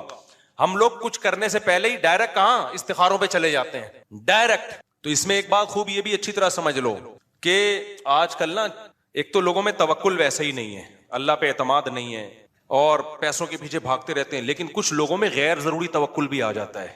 علماء نے لکھا ہے اگر آپ کو اللہ نے مالی وسائل دیے، میں نے بہت لوگ دیکھے ہیں جاب گئی اور روڈ پہ آ گئے، ایک دم برباد ہو گئے. وہ کاروبار کروڑوں کا بزنس چل رہا تھا، کوئی نقصان ہوا. کچھ دن پہلے ایک بندہ ملا کروڑوں روپے میں کھیل رہا تھا، پولٹری فارم کا اس کا بزنس تھا پشاور میں. تو کہہ رہا ہے یار کوئی بیماری آئی، ساری مرغیاں مر گئیں اور میں دیوالیہ نکل گیا، میرا ڈپریشن میں چلا گیا. میں نے کہا میرے بھائی ایسا کام کیا کیوں آپ نے؟ کیا آپ کو پتا نہیں ہے مرغیاں بھی بیماریاں آتی ہیں؟ کہہ رہے آتی ہیں لیکن میں تو ویکسین ہوں. میں نے کہا کیا آپ نے تحقیق نہیں کی کہ ویکسینیشن کے بعد بھی بعض دفعہ ساری مرغیاں مر جاتی ہیں؟ تو کچھ تو آپ کو رکھنا چاہیے تھا نا. اس لیے علماء نے بیان کیا ہے بھائی کوئی بھی بزنس کر رہے ہو، کوئی بھی جاب کر رہے ہو، کم سے کم 1 سال کا جو ہے نا نان نفقہ سنبھال کے رکھو کہ اگر میں جاب لیس ہو گیا تو 1 سال میں اتنا کما لوں، 1 سال کا میں اتنے اپنے پاس ریزرو رکھوں کہ کم سے کم 1 سال میں اپنی بیوی بچوں کو کھلا سکوں اور اس دوران میں کوئی دوسرا کاروبار کر سکوں، کوئی دوسری جاب تلاش کر سکوں. ہاں اس سے بہت زیادہ 10 سال کی 20 سال کی پلاننگ پھر یہ توکل کے خلاف ہے. لیکن 1 سال 2 سال 1.5 سال کچھ تو کرے نا آدمی. نہیں جی جس اللہ نے آج کھلایا کل بھی کھلائے گا. تو اگر اللہ نے اس طرح سے وعدہ کیا ہوتا تو پھر لوگ روڈوں پہ کیوں بیٹھے ہوئے ہوتے، جھونپڑوں میں کیوں سو رہے ہوتے؟ فوراً ایک آیت پڑھ لیتے ہیں وما من دابۃ الا علی اللہ رزقها، ہر اللہ نے روزی دینے کا وعدہ کیا. اللہ نے وعدہ کیا ہے لیکن آپ پورے اسباب اور وسائل اختیار کرو گے. ہاں ہوس نہ کرو جیسے جمع کر کے لوگ پاگل ہوئے ہیں، یہ غلط ہے. لیکن ایسا توکل جائز نہیں ہے کہ آپ جو ہے وہ جو اللہ نے اسباب اور وسائل رکھے ہیں اس سے بھی کو بھی آپ اگنور کرنا شروع کر دو. حالات کا کچھ پتہ نہیں ہوتا. مولانا تھانوی رحمہ اللہ تعالیٰ تو بہت توکل والے تھے لیکن اس میں بہت حساس تھے. وہ جب زبان سے جو منہ سے نوالا چھنتا ہے نا ایمان بھی جاتا ہے آج کل لوگوں کا. ایک روایت ہے اگرچہ روایت ضعیف ہے لیکن قاد الفقر ان یکون کفرا او کما قال صلی اللہ علیہ وسلم، فرمایا فقر و فاقہ بعض دفعہ کفر تک پہنچا دیتا ہے. عورتیں اپنی عزتیں بیچنے پہ آ جاتی ہیں فقر و فاقہ کی وجہ سے. تو ایسا توکل نہ نہیں کیا جائے. تو اتنا کم از کم اپنے پاس ہو کہ بھائی کل آپ اگر خدا نخواستہ بے روزگار ہو جاتے ہیں، اور یہ کہ آپ نے مرغیوں کا پولٹری فارم کھولا ہوا ہے اور فرض کر کے بیٹھے ہوئے ہیں کہ چونکہ میں نے اللہ سے تہجد میں دعا مانگی ہے اب ان پہ کوئی بیماری نہیں آئی. بھائی دعا بھی مانگو بیماریوں سے. میرا تو پورا دیکھو نا ابھی 35 مرغیاں مر گئی میری. ایک بیماری آئی تو ایک دم جنازے اڑو. چھوٹی سی میری غلطی تھی لیکن وہ 2.5 سال سے مری نہیں تھی، اب مری ہیں تو ٹک ٹک ٹک کچھ بچ گئی ہیں الحمدللہ، ساری نہیں مری ہیں کیونکہ وہ ہمارے گھر ہی کے چوزے تھے جو بڑے ہو گئے. تو ایک غلطی ہوئی تھی مجھ سے، اب انشاءاللہ آئندہ وہ غلطی نہیں کروں گا. لیکن تجربہ تو بڑھ گیا نا، نقصان تو ہو گیا نا. تو اللہ پہ اعتماد اور توکل اس کا ایک مطلب ہے جو شریعت نے بتایا ہے. تو وہ شوگر کے پیشنٹ نے بڑی اچھی بات کی. اس نے کہا حضرت جو گھوڑے دوڑائے تھے نا صحابہ کرام نے، وہ پل نہیں تھا وہاں پہ، اس وجہ سے مجبوراً دوڑا لیے تھے. تو اللہ میاں نے مجھے کھانے کی اتنی چیزیں دی ہیں کہ میں بھوک سے مر نہیں رہا ہوں. اگر مر رہا ہوتا تو جان بچانا فرض تھی، پھر میں یہ شربت کا گلاس اللہ پہ توکل کر کے پی لیتا کہ فی الحال تو جان بچاؤ، پھر دیکھیں گے شوگر کہاں جا رہی ہے کہاں نہیں جا رہی ہے، یا اور چیزیں جو ہے وہ میرے لیے دنیا میں ختم ہو گئی ہیں، یا شوگر سے میں نے مرنے کا ارادہ ہی کر لیا ہے، خودکشی کا ارادہ ہی کر لیا ہے تو پی لوں گا. تو کبھی بھی اس طرح کے یہ بے موقع توکل ہوتا ہے. ایک اور ہمارے دوست تھے ان کو بھی شوگر، وہ بھی اسی طرح کہہ رہے یار بندہ کھاتا ہوا بس جو ٹینشن لیتا ہے نا وہ مر جاتا ہے. یہ سب فضول قسم کی باتیں ہوتی ہے. اللہ نے مسلمان جو ترقی نہیں کر رہا نا اس میں ان باتوں کا بہت بڑا دخل ہے. جب یہ اپر لیول پہ ہوتی ہیں تو پھر اپر لیول پہ نقصان ہوتا ہے. انفرادی زندگی میں اس طرح کی باتیں ہوتی ہیں تو انفرادی زندگی میں نقصان ہوتا ہے. سمجھتے ہو کہ نہیں سمجھتے ہو؟ اب جلدی سے میں بات کو سمیٹ کے ختم کروں جو بیان میں لے کے چلا تھا. تو اللہ نے کیا فرمایا؟ تدعو من ادبر وتولى. تو اللہ کے حکم کی جو آرڈر ہے نا، اللہ کا جو آرڈر ہے اس کی ویلیو اس لیے بھی ہے کہ وہ صاحب کمال اور صاحب قدرت ہے. اس کی ویلیو اس لیے بھی ہے کہ جتنا وہ ہمارا قریب ہے اتنا ریلیشن ہمارا کسی اور سے نہیں ہے. دیکھو ماں باپ سب سے زیادہ قریب ہوتے ہیں تو ہمیں ماں باپ دینے والا کون ہے؟ اللہ ہے. اللہ کہتے ہیں هو اعلم بكم اذ انتم اجنة في بطون امهاتكم، تم جب اپنی ماں کی پیٹ میں جنین تھے، جنین کہتے ہیں چھپے ہوئے، جب تمہارے ماں باپ بھی تم کو نہیں جانتے تھے، وہ اس وقت سے تمہیں جانتا ہے، اس وقت سے تمہیں جانتا ہے۔ تو اللہ سے زیادہ انسان کا ریلیشن کسی کے ساتھ نہیں ہے۔ تیسری چیز اللہ کہتے ہیں جتنے میرے احسانات ہیں، تیسری چیز احسان ہوتا ہے نا جس کی وجہ سے ہم کسی کے آرڈر کو مانتے ہیں، میرے احسانات جتنے زیادہ ہیں اتنے تو یعنی اللہ کہتے ہیں میرے احسانات کو نا تم قلم سے لکھنا شروع کرو، پوری دنیا کے درخت قلم بن کے گھس کے ختم ہو جائیں گے، اور سمندروں کی سیاہی ان قلموں میں استعمال ہو کے ختم ہو جائے گی، اور وَإِن تَعُدُّوا نِعْمَةَ اللَّهِ لَا تُحْصُوهَا، اللہ کی نعمتوں کو لکھنے بیٹھو گے قلم گھس کے ختم اور سمندر کی سیاہی ختم، اللہ کی نعمتیں ختم نہیں ہوں گی۔ اور ایک ایک نعمت اتنی پاورفل ہے نا، کروڑوں خربوں میں بھی وہ سستی ہے۔ ایک آنکھ کی نعمت دیکھ لو، آپ کے پاس 1 کروڑ روپے ہو، خون پسینے کی کمائی ہو، ایک بندہ کہ کروڑ دے یا آنکھیں دے، کیا دو گے آپ کروڑ روپے ڈاکوؤں کو دے رہے ہوتے ہیں نا جان بچانے کے لیے، ڈاکوؤں کو دے نہیں رہے ہوتے صبح شام کے جان بچے یار۔ آنکھوں کی نعمت ہے، سننے کی نعمت ہے، چکھنے کی نعمت ہے، ہر نعمت، اتنی قیمتی نعمتیں، ایک ایک نعمت جو اللہ نے انسان کو اس کی باڈی میں جو نعمتیں لگا دی ہیں، اتنی قیمتی نعمتیں ہیں، تو یہ اللہ کے احسانات ہیں۔ اللہ کہتے ہیں اس کا سوچتے رہو گے یہ احسانات کبھی ختم نہیں ہوں گے۔ حضرت ڈاکٹر عبدالحی صاحب رحمہ اللہ تعالیٰ کا معمول تھا، وہ کہتے ہیں میں رات کو سونے سے پہلے نا، کیونکہ لوگوں کی عادت ہوتی ہے نا کہ یہ بھی میرے ساتھ غلط ہوا، یہ بھی میرے ساتھ غلط ہوا، یہ مسئلے میرے ساتھ، یہ مسئلے، بعض لوگ ہمیشہ منہ ان کا بیچاروں کا آڑا ترچھا ہی رہتا ہے، مہنگائی ہو گئی، یہ وزیر اعظم ہی نہیں بن رہا، اور ابے یہ تو تمہارے مسئلے ہیں ہی نہیں یہ کیوں لے رہے ہو ٹینشن یار، یہ ہمارا کام تھوڑی ہے، وہ ٹینشنیں لو جو تمہاری ہیں، تو یہ بھی نہیں ہو رہا، یہ بھی نہیں ہو رہا، صبح و شام۔ تو حضرت مولانا شفیع تھانوی رحمہ اللہ کو کسی بزرگ نے انہوں نے خط لکھا کہ حضرت یہ بھی میرے ساتھ مسئلہ ہے، یہ بھی مسئلہ ہے، یہ بھی مسئلہ ہے۔ تو حضرت حکیم الامہ چونکہ مصلح تھے نا، پیر و مرشد، پہلے پیر و مرشد ایسے ہوتے تھے، انہوں نے پورے خط کے آخر میں ایک جواب لکھا کہ افسوس کے شکر کا جملہ ایک بھی نہیں لکھا، سارے مسئلے ہی بتائے ہیں۔ تو سمجھ گیا کہ بھائی تربیت نہیں ہو رہی ہے، تربیت ہو گئی ہوتی تو کیا بتا رہے ہوتے، حضرت یہ بھی ٹھیک، وہ بھی ٹھیک، یہ بھی ٹھیک، ٹھیک ہے نا، تو خیر وہ تو پھر تربیت ہوئی ان کی، الحمدللہ بڑے بزرگ بنے وہ۔ تو وہ فرماتے تھے کہ میں جب رات کو سونے سے پہلے میں کیا کرتا ہوں، دیکھتا ہوں، یہ نہیں دیکھتا کہ کیا کیا غلط ہے، یہ دیکھتا ہوں کیا کیا، تو میں دیکھتا ہوں الحمدللہ گھر والے صحت مند ہیں، بچے میرے ماشاءاللہ سارے زندہ ہیں اور صحت مند ہے، کوئی چھوٹی موٹی بیماری ہے لیکن خطرناک نہیں ہے، اللہ کا شکر ہے، کل گھر میں گھر کا راشن کل کا کم از کم ہے، ناشتے کا بھی، دوپہر کھانے کا بھی، رات کھانے کا بھی، اللہ کا شکر، سونے کی جگہ بھی ہے۔ بہت سے لوگوں کے پاس رات کو سر چھپانے کی جگہ نہیں ہے، بہت سے لوگوں کو ایسی خطرناک بیماریاں لگی ہوئی ہیں، بڑے بڑے 1000 گز کے بنگلوں میں ایئر کنڈیشن روم میں سو رہے ہیں، کینسر ہے خطرناک، کوئی ٹی بی ہوئی ہوئی ہے، کوئی ایسی ڈینجرس بیماری ہوئی ہوئی ہے، ہم ان سے کروڑا گنا اچھے ہیں۔ تو ہر چیز میں نا اللہ کا شکر، اللہ کا شکر، یہ نعمت، یہ نعمت، یہ نعمت، اس سے کیا ہوتا ہے، دل میں اللہ کی محبت پیدا ہوتی، پانی مل رہا ہے، کھانا مل رہا ہے، کتنی نعمتیں، اور سب سے بڑی نعمت ایمان، ہم اس اللہ کو پہچانتے بھی ہیں جس نے ہمیں پیدا کیا۔ تو اس طرح سے نا سوچنا چاہیے ہمیں بھی، جب پانی بھی پیو نا، حدیث میں آتا ہے اللہ بندے سے خوش ہو جاتا ہے جب وہ الحمدللہ کہتا ہے آخر میں، کافر نہیں کہتا۔ آپ کسی سیکولر، آج کو مسلمانوں میں بھی کافروں جیسے بہت ہو گئے ہیں، آپ بولو نا الحمدللہ بولو تو غصہ کرے گا آپ کے اوپر، کسی مولویوں کے پاس سے لگ رہا ہے بیٹھ کے آ رہا ہے، مولویوں کے پاس سے بیٹھ کے آ رہا ہے، بھئی سبحان اللہ الحمدللہ مولویوں کی بات ہے، بھئی مولویوں کی تھوڑی ہے یار، یہ جس نے تمہیں دیا ہے آسمان سے برساتا ہے تمہارے لیے۔ پھر کہتا ہے، اللہ کہتا ہے کہ فَسَلَكَهُ يَنَابِيعَ فِي الْأَرْضِ، زمین کے سوتوں میں داخل کرتا ہوں۔ أَرَأَيْتُمْ إِنْ أَصْبَحَ مَاؤُكُمْ غَوْرًا، بتاؤ یہ پانی اور نیچے چلا جائے تو کون ہے جو نکال کے لائے گا؟ پانی ایک سطح تک نیچے جاتا ہے، پیٹرول والی سطح پہ نہیں پہنچتا پانی، اللہ نے ایک نظام بنایا ہوا ہے، بھائی یہاں تک جائے گا، اس سے زیادہ نیچے، ورنہ کون سی چیز ہے جس کو نیچے جانے سے روک رہی ہے، اور نیچے چلا جاتا۔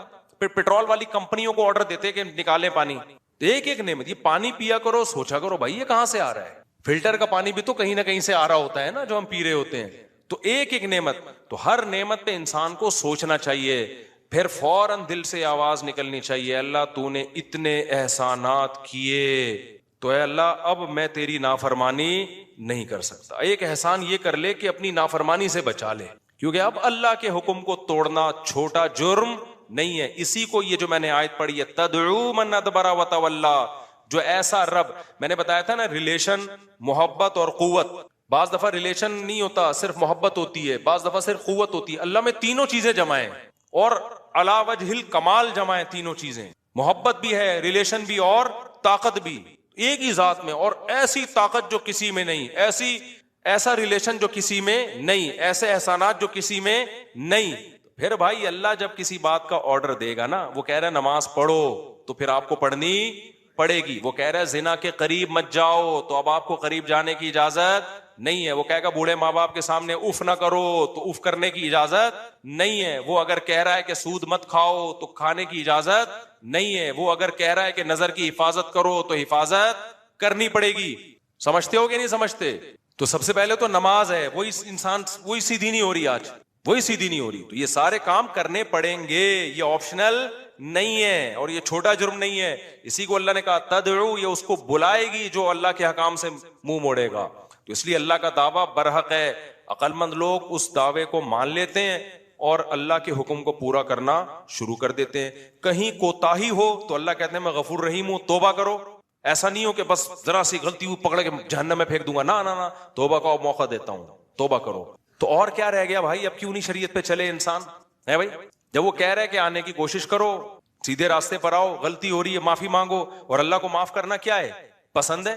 معاف کرنا بھی اس کو اچھا لگتا ہے کہ چلو غلطی ہوئی ہے تو بھاگو تو نہیں نا مجھ سے، صحیح ہے نا؟ غلطی ہو گئی ہے، آدم علیہ السلام سے ہو گئی تھی، توبہ کی نا، روئے اللہ کے سامنے، تو تم سے ہو جائے تم بھی رو دو. رونا نہیں آتا، رونا اختیار میں نہیں ہے، سوائے ابھی میں نام لینے والا تھا کہ وہ بعض ایکٹر ایسے ہیں جب چاہے رو لیتے ہیں بیٹھ کے، ہیں مذہبی لیکن ایکٹر ٹائپ کے ہیں وہ. خیر، تو اللہ کہتے ہیں رونا نہیں آتا نا، رونے جیسی صورت بنا لو تو بھی کیا کر لوں گا. تو اب کیا رہ گیا بھائی؟ کہاں اسلام اب مشکل کہاں سے رہ گیا؟ تو رونا آ جائے ٹھیک ہے، نہیں آیا اللہ کہہ رہے رونے والی شکل بنا لو جیسے رو رہے ہو، بس کافی ہے، یہ بھی مان لوں گا. پھر بھی اگر کوئی ڈھیٹ کا بچہ نہیں آ رہا نا تو پھر قرآن کہتا ہے انلزمکموہا وانتم لہا کارہون، تم جہنم میں چھلانگ لگانا چاہتے ہو، میں زبردستی گھسیٹ لوں، ایسا ممکن نہیں ہے. پھر جہنم خالی ہو جائے گی. اللہ نے جہنم بنائی ہے خالی رکھنے کے لیے نہیں، بلکہ اللہ ہم سب کو جہنم کی آگ سے محفوظ ہے. تو سنتوں کے بعد انشاءاللہ ابھی نماز ہوگی، سنتوں کے بعد سوال جواب کر سکتے. اگر کریڈٹ کارڈ کی پیمنٹ سود چڑھنے سے پہلے کر دیں تو کریڈٹ کارڈ استعمال کر سکتے ہیں؟ نہیں، کیونکہ ایگریمنٹ سودی ہوتا ہے. ایگریمنٹ میں یہ ہوتا ہے کہ ٹائم پہ پیسے نہیں دیے تو سود لگے گا، تو یہ ایگریمنٹ بھی جائز نہیں. ہاں اتنا فائدہ ضرور ہے کہ چونکہ آپ نے عملی طور پر سود دینا نہیں ہے تو اس سے اتنی چھوٹ ملتی ہے کہ جہاں ضرورت ہوگی پھر وہاں یہ استعمال کر سکتے ہو. بعض دفعہ اس کے بغیر شاپنگ ہوتی نہیں ہے تو پھر مجبوری کے حکام الگ سے. کہ اللہ کی قسم مذہب میں اللہ نے اتنا سکون رکھا ہے. ہم تو کبھی آپس میں بیٹھ کے بات چیت کرتے ہیں، ہم کہتے ہیں یار ہم جیسے نالائقوں کو اللہ نے، اتنے نالائق لوگ ہیں ہم، پھر بھی ہمیں سکون کی زندگی دے دی. یہ تو صرف اسلام کی برکت ہے.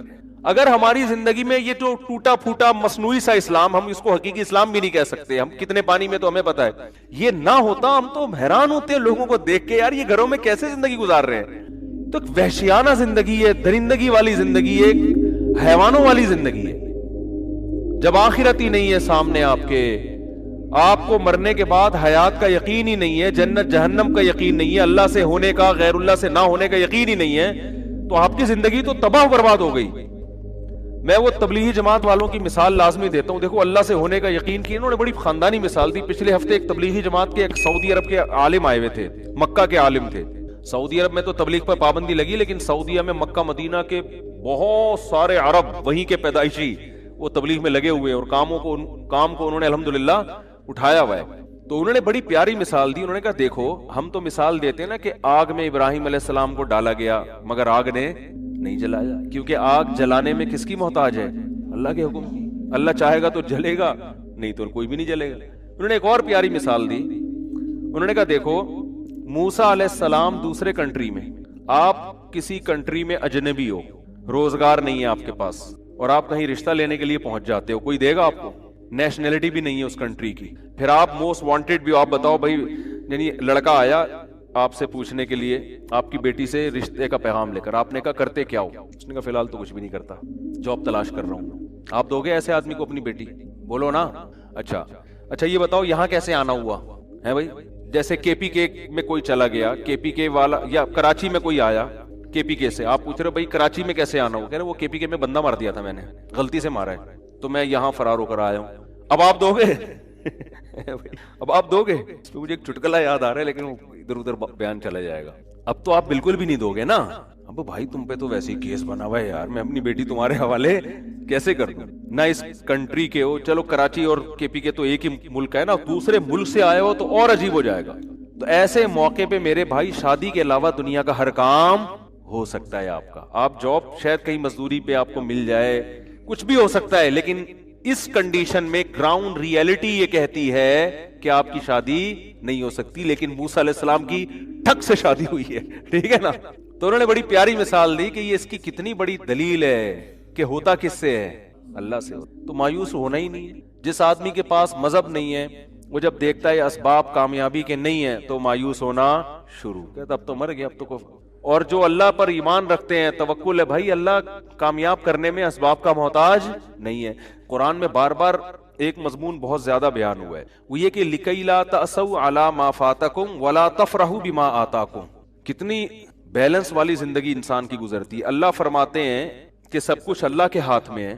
یہ اللہ تمہیں اس لیے بتا رہا ہے تاکہ کوئی چیز تمہیں نہ ملے تو اس پہ افسوس نہ کرو, اور مل جائے تو اترانے کی کوشش نہ کرو. ہو کیا رہا ہے دنیا میں؟ دنیا میں دو ہی قسم کے لوگ آپ کو زیادہ تر ملیں گے. کچھ ایسے ہوں گے جو تکبر سے اکڑے ہوئے ہوں گے نا, یہ میری گاڑی ہے, یہ میرا پرسنالٹی ہے, یہ میرا صحت ہے, اور یہ میرا بزنس ہے, یہ میرا بنگلہ ہے. جو کامیاب سمجھے جاتے ہیں دنیا میں, وہ ہر وقت کس میں لگے رہیں گے؟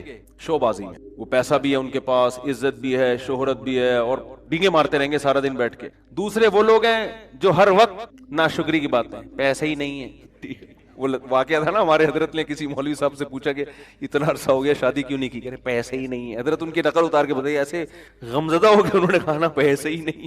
تو وہ ہر بات پہ کیا کہے گا؟ پیسے ہی نہیں ہے, مہنگائی بڑھ رہی ہے, کیا کریں یار. تو وہ روتا.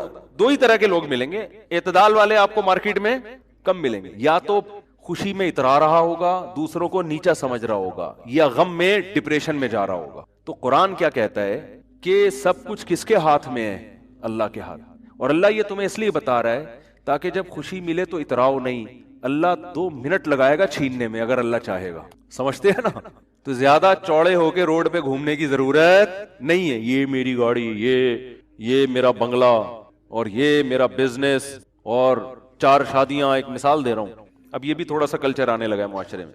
اور جناب یہ میرا بزنس دیکھو, یہ میری بلڈنگ ہے, اور یہ وغیرہ جو لوگ کر رہے ہوتے ہیں. میری صحت دیکھو, ڈولے دکھا رہے ہوتے ہیں نا ایسے کر کر کے.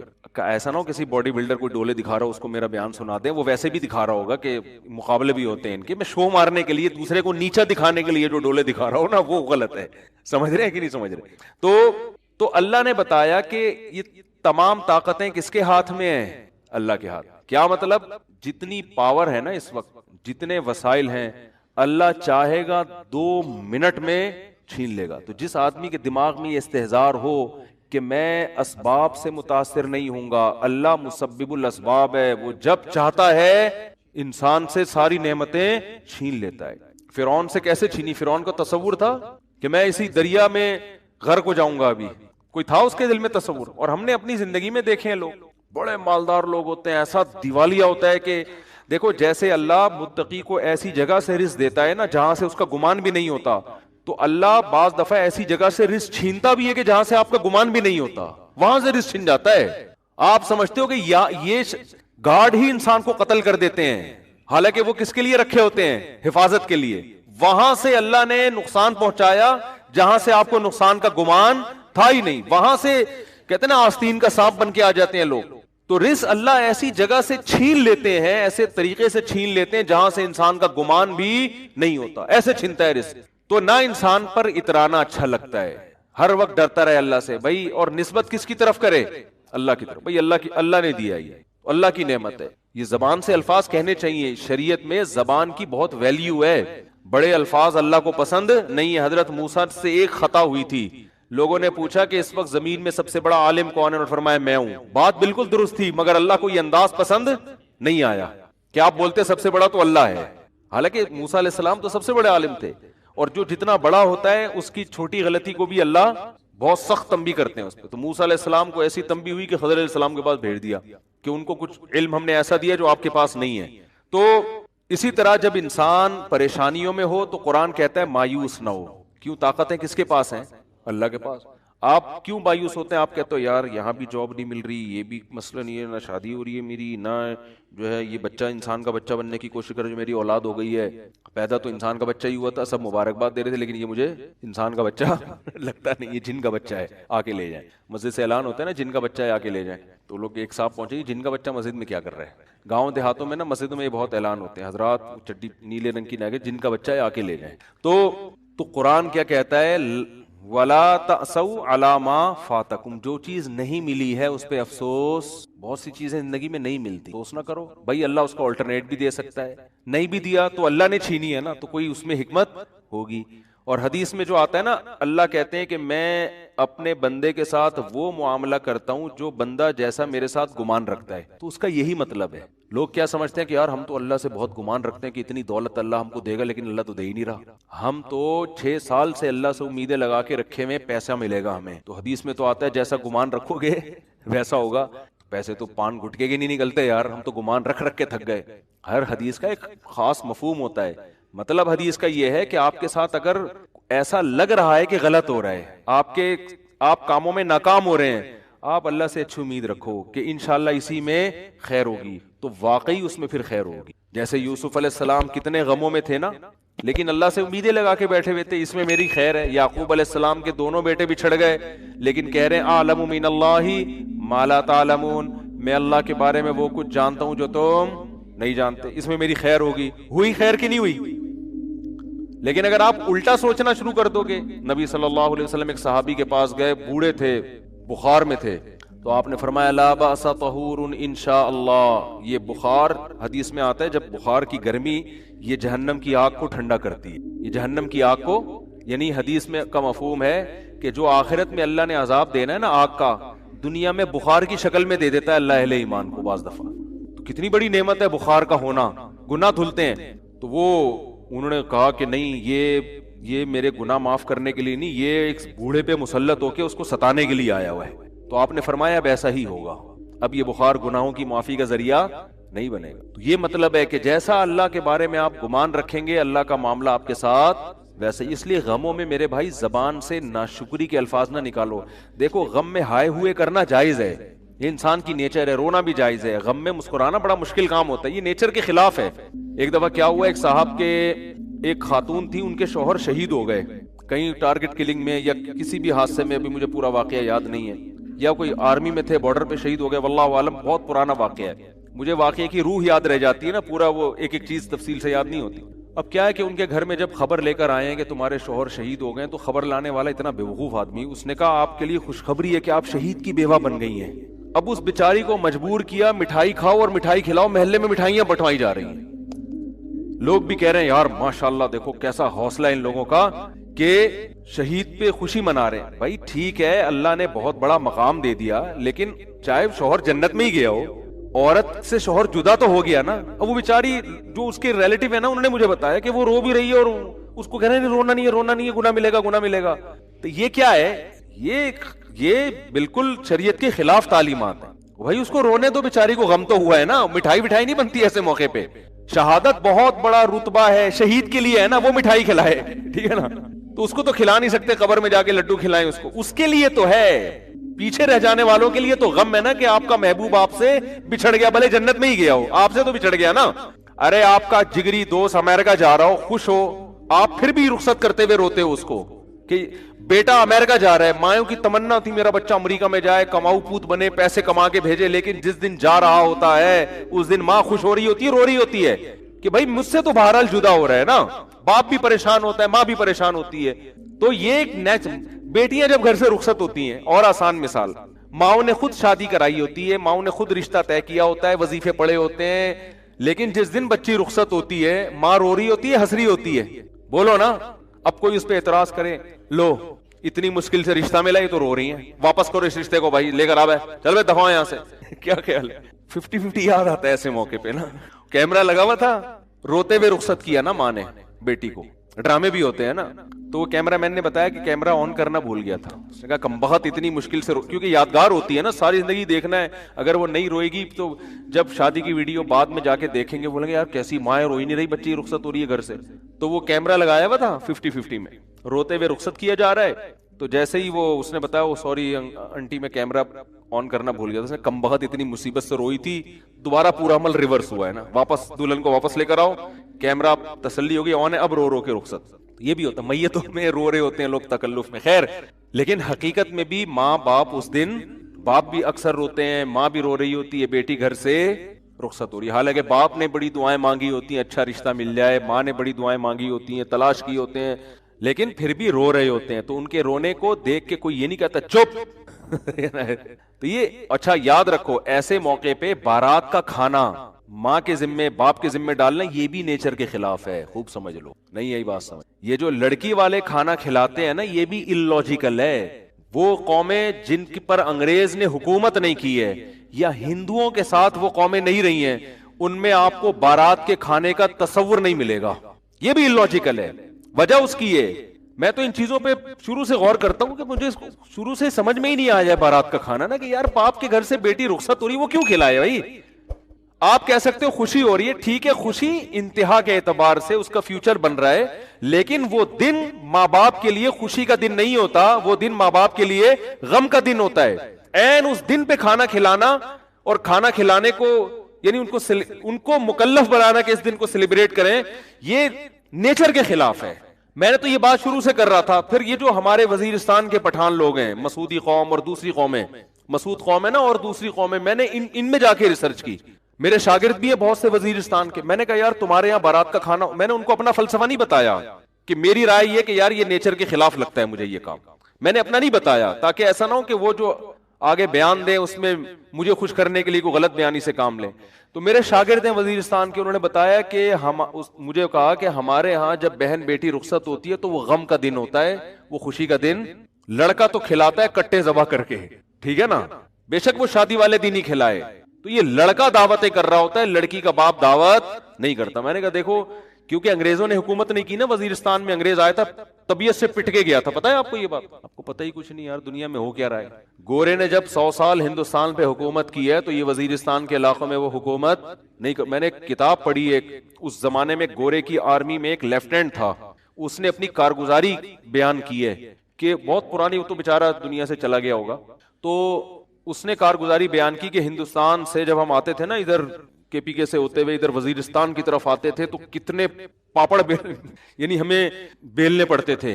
اس نے بتایا کہ ایسی قوم تھی کہ انگریز جہازوں کی بمباری کر کے ان کے گھر گرا رہے ہوتے تھے, پھر بھی تسلیم نہیں ہوتی تھی. یہ پہاڑوں پہ عورتیں بچے اپنے گھروں کو تباہ ہوتے ہوئے دیکھتے تھے مگر ہتھیار نہیں ڈالتے تھے. یہ اس کے الفاظ ہیں لیفٹیننٹ کے, جو میں نے خود پڑھے ہیں, کہ اتنے بہادر لوگ تھے کہ جہازوں کی بمباری ہو رہی ہے, برٹش طیارے آ رہے ہیں, گھروں کو تباہ کر رہے, کہہ رہے ہیں اپنے گھر کے تباہ ہونے کا تماشا دیکھتے تھے, پہاڑوں پہ عورتیں اور بچوں کو لے جاتے تھے بمباری سے بچنے کے لیے, لیکن یہ ہتھیار ڈال کے تسلیم نہیں ہوتے تھے. تو کیا مسئلہ ہے کہ یہ قوم برٹش کے اور انگریزوں کے ماتحت نہیں رہی, لہذا ان میں ابھی بھی جو کلچر ہے نا وہ اسلام کے زیادہ قریب ہے. آپ کو یہ جہیز کی لعنتیں, بارات وارات کے کھانے, یہ آپ کو ان لوگوں میں ملیں گے جو ہندوؤں کے ساتھ رہیں یا گوروں نے حکومت کر کے کلچر کی ایسی کی تیسی کر دی, ان کی نا کلچر کی واٹ لگا دی, تو آپ کو ان علاقوں میں ابھی بھی نہیں ملے گا. تو وہاں وہ نہیں, نہ جہیز ہے وہاں پہ اور نہ وہاں آپ کو یہ ملے گا کہ بارات کے کھانے ملیں گے. اگر شادی کے موقع پہ کھانا ہو بھی رہا ہوتا ہے تو وہ لڑکا کر رہا ہوتا ہے. ابھی بھی وہاں لڑکے کا خرچہ نکاح پہ زیادہ ہوتا ہے, لڑکی والوں کا نہیں ہوتا. اور ہمارے یہاں کیا ہوتا ہے, لڑکا صرف 25,000 ٹوٹل, بہت بڑا مہر آج کل جو مارکیٹ میں چل رہا ہے. وہ کیا چل رہا ہے, 25,000 مہر. میں تو نکاح پڑھاتا رہتا ہوں نا صبح شام. 25,000 مہر اس کے ہوگا جس کی 25 لاکھ تنخواہ ہوگی. سکہ رائج الوقت بھی لکھا ہوا ہوتا ہے آگے سے, کہیں ایسا نہ ہو روپے سے کوئی اور ملک کی کرنسی مراد لے لیجیے. سکہ وہ والے 25,000 جو مارکیٹ میں چل رہے ہیں, جس سے 6 درجن انڈے آ سکتے ہیں یا تھوڑا زیادہ کر لیں آپ. اور لڑکی والوں کا بیڑا غرق ہو رہا ہے کہ نہیں, وہ شادی دفتر کی فیس بھی ان کی الگ اور پھر جہیز بھی الگ, اور جو بھی اب تو لڑکیاں جاب کر کر کے بھی میاؤں کو کھلا رہی ہیں. تو خیر, تو یہ بھی جو بارات کا کھانا ہے نا, اس کو بھی حوصلہ شکنی کریں, اس کی کوئی تک نہیں بنتا. باپ اس دن غمزدہ ہوتا ہے, بیٹی گھر سے رخصت ہو کے جا رہی ہوتی ہے. ہاں باپ خوش ہو رہا ہے کہ چلو جان چھوٹ رہی ہے, وہ ایک الگ بات ہے, لیکن وہ بچی کے مستقبل کے لیے رخصت تو کر رہا ہوتا ہے, لیکن ان کے گھر سے ایک ان کے جگر کا ٹکڑا رخصت ہو رہا, وہ خوش نہیں ہوتے اس دن. تو اس لیے وہ ولیمہ میں اگلے دن جا کے کھائیں اسی کے گھر جا کے, یہاں نہ, یہاں کچھ نہیں کرو, یہاں بس نکاح ہوا اپنی امانت ہے بھائی, جیسے وہاں وزیرستان وغیرہ میں ایسا ہی ہوتا ہے, نکاح ہو گیا تمہاری امانت ہے بھائی, لاؤ ماں کو لے کر آؤ, بہن کو لے کر آؤ, رخصت کر کے گھر لے جاؤ. فائرنگ بھی تم ہی کرو گے, پٹاخے بھی تم ہی پھوڑو گے, ٹھیک ہے نا, فائرنگ بھی کرو, پٹاخے بھی پھوڑو, جو بھی کرنا ہے. اگلے دن ولیمہ بھی تمہارے گھر ہوگا, آ رہے ہم لوگ بھی وہیں پہنچ جائیں گے, آپ کے مہمان ہیں, ہم آ جائیں گے کھانے کے. تو یہ بالکل ہی الٹی کہانی چل رہی ہے, کچھ کھوپڑی میں آنے والی نہیں ہے. خیر, تو جو میں عرض کر رہا تھا کہ اللہ نے قرآن میں کیا فرمایا کہ پچھلی امتوں نے نافرمانی کس کی رسول کی, جس کی وجہ سے اللہ نے ان امتوں کو تباہ کر دیا. تو میں یہ عرض کر رہا تھا کہ رسول کی نافرمانی کا مطلب کیا ہے. اگر آپ مذہب کو نہیں مانتے تو آپ فیصلہ کس سے کرو گے؟ عقل سے. تو آپ کا حشر وہ ہوگا جو اس معاشرے کا ہو چکا ہے کہ یہ جو محرم رشتے ہیں ان کا بھی آپس میں ریلیشن, اور آپ عقل کی روشنی میں اس کو ناجائز نہیں کر سکتے. تو جو بڑے بڑے دنیا میں جرائم ہوں گے, تو اللہ کی نظر میں رسول کی ویلیو بہت زیادہ ہے. ہمارے پڑھے لکھے لوگوں کی نظر میں رسول کی ویلیو زیادہ نہیں ہے. ملکی قوانین کی ہے, یونائٹڈ نیشن کی ہے, اور آپ کے کلچر کی ہے, لیکن اللہ اور اس کے رسول کو اپنی اپنی ڈکشنری سے نکال دیا. تو دیکھو بالآخر آپ نے آنا اسلام ہی کی طرف ہے. اسلام کے علاوہ کسی کے پاس اللہ کی قسم نہ دنیا میں نجات کا راستہ ہے اور نہ آخرت.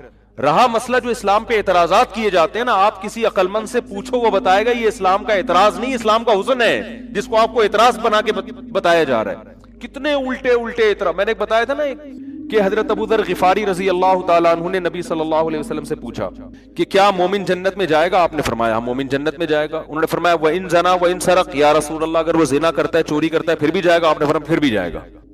اس بات پہ بھی بہت سے لوگ اعتراض کرتے ہیں کہ دیکھو اسلام زنا اور چوری کو پروموٹ کر رہا ہے. تھوڑی سی تحقیق آپ کر لو نا کہ جن صحابی نے یہ سوال پوچھا اور نبی نے 3 دفعہ فرمایا کہ زنا چوری کرے پھر بھی جنت میں جائے گا, ان صحابی نے یہ سن کے زندگی میں ایک دفعہ بھی زنا نہیں کیا, نہ ایک دفعہ بھی چوری کی.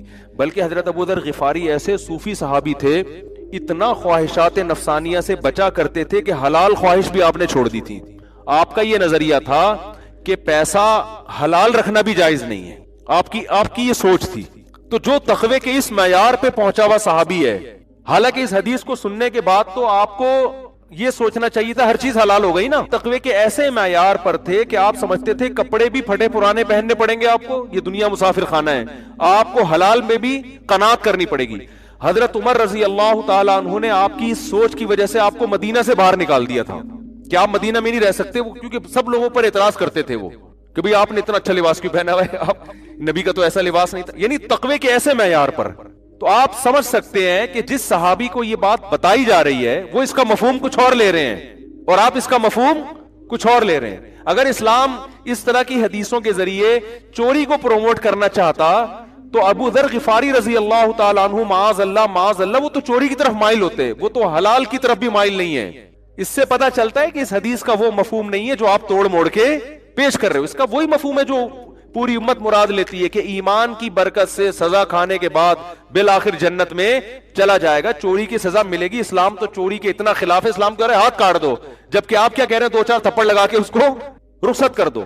تو جتنے اسلام پہ اعتراض کیے جا رہے ہیں, آپ سرسری غور سے اگر آپ دیکھو تو آپ کو پتا چلے گا کہ یہ اسلام کا حسن ہے, یہ اعتراضات اسلام کے خلاف نہیں ہے. تو میں سورہ الحاقہ کی آیات کمپلیٹ کر دوں.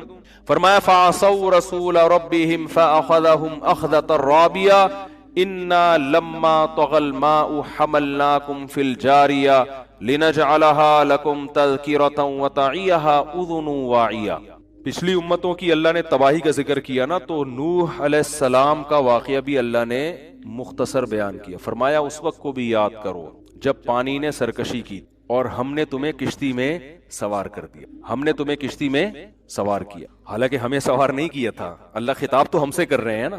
سوار کس کو کیا تھا؟ اللہ نے, نوح علیہ السلام. لیکن اللہ ہمیں اس لیے کہہ رہے ہیں کہ ہم سب نوح علیہ السلام کی آل اولاد ہیں. تو ہمارے ابا کو سوار کر کے اللہ نے ہمیں بچا لیا. اگر نوح علیہ السلام سوار نہ ہوتے اور ہلاک ہو جاتے تو آج نہ میں یہاں بیٹھا ہوا, یعنی خدا نہ خواستہ وہ اس پانی میں ڈوب جاتے تو میں آج یہاں بیٹھا ہوا بیان نہ کر رہا ہوں. تو اللہ جہاں بھی نوح علیہ السلام کے بارے میں بات کرتے ہیں نا تو ہمیں ڈائریکٹ خطاب کریں گے تم لوگوں کو میں نے بچایا ہے. تو یہ اللہ نے ہم پر بھی احسان کیا ہے. طغى الماء جب پانی نے سرکشی کی تھی, حملناکم فی الجاریہ ہم نے تم لوگوں کو کس میں بٹھا دیا؟ کشتی میں. کیسا قرآن کی بلاغت ہے نا, یعنی مجھے بھی قرآن خطاب کر رہے, آپ کو بھی اللہ کہہ رہے میں نے تم سب کو بٹھا دیا تھا کس میں. یہ ایسا خوبصورت انداز ہے نا جس سے انسان اللہ کی طرف مائل ہوتا ہے کہ میرے اللہ نے مجھ پر کتنا بڑا احسان کیا تھا کہ مجھے کس میں بٹھا دیا تھا؟ کشتی میں. تو اصل میں قرآن یہ عنوان اس لیے استعمال کر رہا ہے کہ ہم نے جو تمہیں کشتی میں بٹھا کے بچایا تھا نا, اس لیے کہ تم ہم پر ایمان لائے تھے اور تم نے ہماری اطاعت کا وعدہ کیا تھا. اس بیس پہ تم بچے ہو. اس بیس پہ تم نہیں بچے کہ تم نے ترقی بہت کر لی تھی اس وقت, تمہیں انگلش بہت اچھا بولنا آتی تھی یا تمہارا بزنس بہت اچھا تھا. بچایا ہم نے تمہیں اس بیس پہ تھا کہ تم ہم پر ایمان رکھتے تھے, توحید پرست تھے اور ہماری اطاعت اور فرمانبرداری کرتے تھے. باقی روئے زمین پر ایک متنفس کو بھی ہم نے زندہ نہیں چھوڑا تھا. تو اللہ بتا رہے ہیں کہ اب بھی اگر تم بچو گے تو کس بیس پہ بچو گے؟ رسول کی نافرمانی مت کرو. ایک جگہ قرآن میں سورہ بنی اسرائیل میں کیا آتا ہے؟ ذریۃ من حملنا مع نوح انہ کان عبدا شکورا. اے وہ لوگوں جن کو ہم نے نوح کے ساتھ کشتی میں سوار کیا, اے ان کی اولادو, انہ کان عبدا شکورا, جو نوح تھے نا وہ اللہ کے بندے تھے اور شکر گزار تھے وہ. یعنی اللہ بتا رہے ہیں کہ اے لوگو تمہارے ابا شکر گزار آدمی, تو اس شکر گزاری کی وجہ سے میں نے ان کو کشتی میں سوار کیا ہے. تو تم اپنے باپ کا کچھ پاس رکھو, تم بھی کیا کرو؟ شکر گزاری کرو. شکر گزاری کا مطلب عمل اچھا کرو. تو یہاں بھی اللہ نے تو نوح علیہ الصلوۃ والسلام کے دور میں جب پانی آیا ہے, اچھا قرآن کے آگے الفاظ دیکھیں کہ حملناکم فی الجاریہ لنجعلها لکم تذکرۃ, تاکہ اس واقعے کو ہم تمہارے لیے نصیحت بنا دیں, وتعیھا اذن واعیہ, اور محفوظ کرنے والے کان اس کو محفوظ کر لیں. آج بہت سے لوگ ان واقعات کا بھی انکار کرتے ہیں. اس وقت یہودی بھی اس واقعے کو درست مانتے ہیں, عیسائی بھی اس واقعے کو درست مانتے ہیں, اور مسلمان بھی. اور یہ وہ واقعات ہیں جو کانوں سے سنے ہوئے تواتر کے ساتھ چلے آ رہے ہیں, کیونکہ دنیا میں اتنے بڑے بڑے واقعات چھپتے نہیں ہیں, اتنے بڑے بڑے واقعات چھپتے نہیں ہیں. تو یہ ایک ایسا واقعہ ہے کہ حالانکہ تینوں مذاہب کی آپس میں دشمنی ہے, اسلام, یہودی اور عیسائیت, مگر تینوں اس کو درست مانتے ہیں. اور صرف کتابوں کی حد تک نہیں, صدیوں سے یہ واقعہ, جیسے آج کوئی کہنا ورلڈ ٹریڈ سینٹر کوئی واقعہ ہوا ہی نہیں تھا, تو لوگ کہیں گے یار ہم تو سب سے ایک دوسرے سے سنتے چلے آ رہے. اس کو کہہ رہے ہیں خبر متواتر. خبر متواتر وہ خبر ہوتی ہے کہ جس کو بیان کرنے والے اتنے کثیر لوگ ہوں کہ عقل یہ کہتی ہو کہ اتنے لوگ جھوٹ پہ جمع نہیں ہو سکتے, ناممکن ہوتا ہے کہ اتنے لوگوں کا جھوٹ پہ جمع ہو جانا. تو یہ خبر متواتر ہے کہ نوح علیہ السلام کا واقعہ ہوا تھا اور پانی جو ہے اتنا زیادہ زمین پہ بھر گیا تھا اور اللہ نے ساری انسانیت کو تباہ کر دیا. نوح علیہ السلام کے 3 بیٹے تھے, حام, سام اور یافس. آگے انہی, کیونکہ یہ بھی نوح علیہ السلام کے ساتھ شریک تھے نا, ذریۃ من حملنا مع نوح, اے لوگوں جن کو ہم نے نوح کے ساتھ کشتی میں سوار کیا. تو سوار تو بہت سارے لوگ تھے, لیکن نوح علیہ السلام کے وہ بیٹے بھی تھے جو نوح علیہ السلام پر ایمان لائے تھے, جن کے جو پچھلی آسمانی کتابوں میں نام ملتے ہیں وہ حام, سام اور یافس. انہی 3 بیٹوں کی نسل پھر پوری دنیا میں پھیلی ہے. اور آج اب دیکھو کیسے, میں حیران ہوتا ہوں کہ یہ 3 بیٹے جو ہے نا, میں نے چونکہ جو عیسائیوں کی کتاب ہے انجیل بائبل, اس کا بھی بہت عرصہ پہلے مطالعہ کیا ہے کافی, تو اس میں بھی یہ واقعہ بڑے دلچسپ انداز سے لکھا ہوا ہے کہ اللہ تعالیٰ نے ان 3 بیٹوں کی جب نسلیں پیدا کی نا, بڑھائی ہیں, تو اللہ نے یہ چاہا کہ ان کی زبانوں میں اور اللہ رنگوں میں اختلاف ڈال دے. یعنی یہ بائبل کے الفاظ ہیں. اللہ نے چاہا, حدیث میں آتا ہے کہ جو اسرائیلی روایات ہیں نا بائبل اور تورات کی, لا تصدقوہ ولا تکذبوہ, کہ نہ ان کو سچا مانو نہ ان کو جھوٹا کہو, ہو سکتا ہے سچی ہوں. تو علماء کہتے ہیں کہ ان میں جو کوئی تاریخی باتیں ہیں جن کا شرعی حکم سے تعلق نہیں ہے, ان تاریخی باتوں کو بیان کرنے میں کوئی ممانعت نہیں, کیونکہ ہسٹری کی سے تعلق ہے نا اس کا. تو اس میں بڑے زبردست الفاظ لکھے ہوئے ہیں کہ اللہ نے چاہا کہ ان کے رنگوں میں اور ان کی زبانوں میں اختلاف ڈال دیں. لہذا جب ان کی اولادیں مائگریٹ کر کے گئی ہیں نا, مختلف علاقوں میں جا جا کے آباد ہونا شروع ہوئے, تو آپس میں رنگ ایک دوسرے سے مختلف ہونا. جو افریقہ میں جا کے آباد ہوئے وہ اتنے بلیک ہو گئے کہ اندھیرے میں نظر آ ہی نہیں رہے. جو یورپ میں جا کے آباد ہوئے وہ اتنے گورے چٹے ہو گئے کہ دھوپ میں نظر, ایسا ہی ہو رہا ہے نا, ایک باپ کی اولاد ہے لیکن کلر میں فرق.